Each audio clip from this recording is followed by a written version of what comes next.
তালাইমারি ছেড়ে এখন আমরা সুন্দর এই রাস্তা ধরে চলেছি এই শহরের প্রাণকেন্দ্র জিরো পয়েন্টে।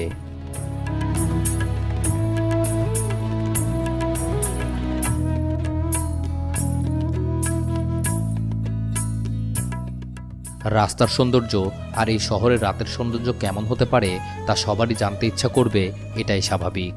এই শহরের রাতের সৌন্দর্য নিয়েও রয়েছে আমাদের স্পেশাল একটি ভিডিও, যা এই ভিডিওর ইন্ডি স্ক্রিন থেকে পেয়ে যাবেন আপনারা। এছাড়াও এই শহরে পার্মানেন্টলি সেটেল হবার ইচ্ছা থাকলে মনোযোগ দিয়ে শেষ পর্যন্ত দেখুন ভিডিওটি। অনেক গুরুত্বপূর্ণ তথ্য